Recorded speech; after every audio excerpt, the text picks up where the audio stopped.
Hundreds of troops deployed to London because of this gangster Chris Carver. Guys, the situation in the United Kingdom right now is absolutely insane. So we're going to talk about Chris Carver again because more information's come out. And the more I look into this, the more furious I am about the whole situation. So it's come out through, there's a few mainstream media articles reporting on it. Excuse me. I'll put the links in the description. But hundreds of soldiers were secretly deployed to London over fears armed police officers would walk out if the officer, I'm not going to mention the officer's name who was in charge, who was, on trial, out of respect for him and his family. I know the information is already out there, guys, but, I just don't want to mention it. So they're basically saying that there was a load of, threats, as I can read between the lines, that the armed officers would have walked out if this gentleman who was accused of the murder of, Chris Carver, was convicted. Now, guys, I've been quite clear. This is an absolute show trial. Now, the fact that it even got to court in the first place is disgusting. And then the more I hear about this, the more I hear about the circumstances in which this has been sent to court, it just gets me more angry. Guys, I keep forgetting to say it. If you've not done so already, please click the buttons below, the like, the share, the subscribe. I think there's a bell button on there as well, so you guys can get notifications. But so here's what happened in this Chris Carver incident.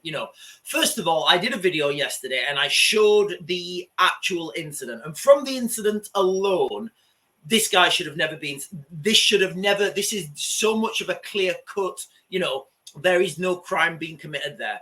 That is perfectly acceptable. Now, and that was from the footage, this guy is using his car as a weapon, he's endangering life. And that's what happens when you're, guys, if you're a potential gangster or you want to be a gangster and, an armed police comes up to you, just do this. You won't get shot. Simple. Do that. Everything will be fine. And do as you're told as well. Now, I'll come on to that, guys, as well. I'll come on to that. In fact, you know what, guys, I've worked around the world, okay? And I've worked as I've been in the military. I've been around the world where I've been having to, be one of the people who stop cars. I've also been in civilian cars when I'm coming up to certain checkpoints and doing certain things. And you know what, guys? I've been on the receiving end of this. There was one time I will tell you about, I'm not going to put names out there, guys, but I was in Ukraine. I was in an unmarked car. And I was with a well-known British politician. He's a household name. We was in a car. There was an incident. I'm not going to lie. We'd had too many beers. I was getting leery at the checkpoint. I'll admit it. And they started to cock their weapons. And you know what, guys? Straight away, I put my hands up. I didn't speak the language. I was dragged out of the car. I was put on the floor. And guess what? I did as I was told, or, what they were telling me to do. And I didn't. And I'm still here to tell the story. If I'd have started to drive a car into those officers and try and smash my way through, I can pretty much expect that would have only ended one way. So if you come into a circumstance where you're with armed police, just do as you're told. And I'll go on further than that. If you come across a situation where you're with the police, guys, just do as you're told and everything will be fine. Anyway, so like I said, the trial's been an absolute show trial. It's been ridiculous. So the jury, as I understand it, were not shown, or this is as I understand it, the jury were not shown the previous information and they were not shown what had happened previously. By previously, I mean, I think it was a day earlier or something, or a few days earlier. This guy, Chris Carver, allegedly, because there can be no trial because the guy's not with us anymore, but allegedly this guy, Chris Carver, he'd been seen on CCTV and the footage is all over the internet. This guy's been seen on CCTV, allegedly using a firearm against another gang member, a rival gang member or something in a club. That gives huge context now to this incident, because that police officer would have known that. Now, when you're on a trial, you have to put yourself in that police officer's mind frame. You have to put yourself in that police officer's, you have to put yourself in that police officer's shoes. Now, the other incident, now this information should have been given to the jury, because that's what the police officer knew. The police officer knew. And again, this is what I'm getting from mainstream media. Obviously, I've got no involvement with the trial. The trial's over. I'm just trying to piece together what I can from what the media are telling us. So that police officer will have known that this guy is violent. They will have known he's potentially used firearms in the past, and maybe that's why they wanted to arrest him. It kind of doesn't matter. But what does matter is the jury should have known all that information before they make, as part of this trial.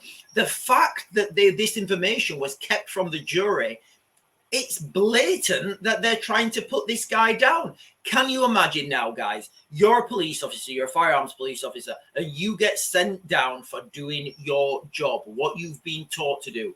Guys, it's absolutely disgraceful. And quite rightly so. I think the firearms police officers were well within their rights, I think the police officers were well within their rights to down tools and say, look, you know what, this needs to change. We can't keep doing this. Because, at what point do the police officers start to question their own judgment? Right, I can open fire on this guy.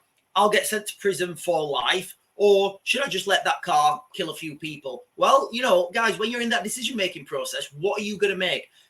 Ask yourself now, are you going to send yourself to prison, because that's what this guy's been charged with? Are you going to discharge your weapon? Are you going to be sent to prison for life? Because this will be what these police officers are thinking now. Sent to prison for life and never see your family, never watch your kids grow up, all the stuff that goes with that.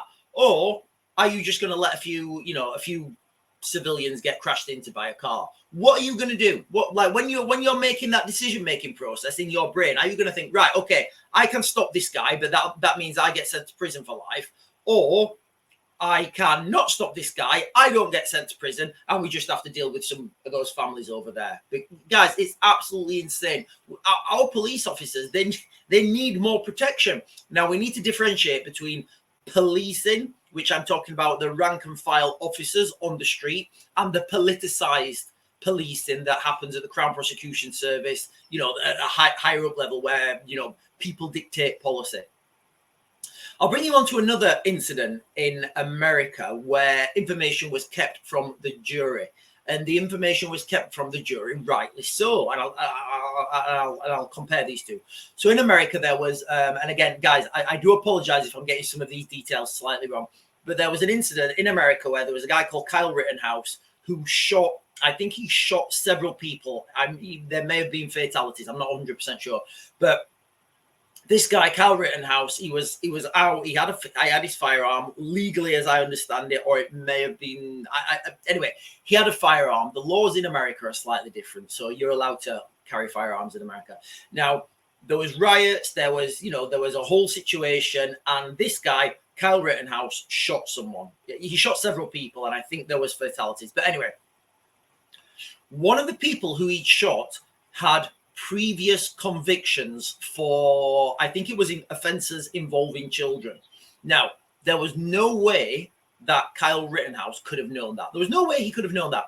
So in the trial, the jury wasn't told that information. They were told, that was kept away from them because Kyle Rittenhouse did not know that information. He didn't understand. He had no way of knowing that was the case, that this person attacking him had previous convictions for, I think it was some sort of offense involving children. I'm not sure exactly what it was, but that's why it was kept away from the jury, because the guy in question, the defendant, I think they call them, there's no way he could have known that information.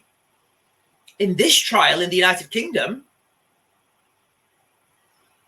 that officer did know this Chris Carbers, that he did know his previous offenses. He did know his background. So that information should have been given to the jury. That information should have been there for the jury to look at and say, right, okay, that's what you, right there and then, that's what you was thinking.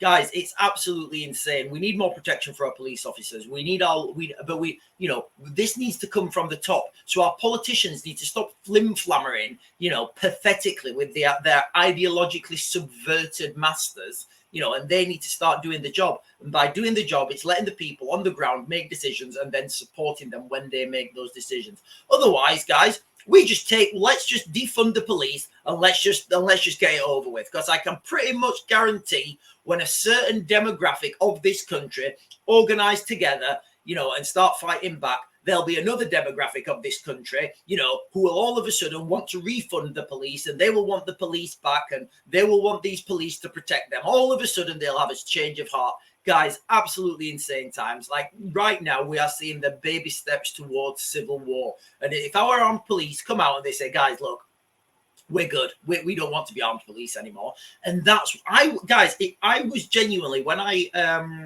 stopped working when I stopped predominantly working overseas, I considered you know, changing a career as an armed forces police officer.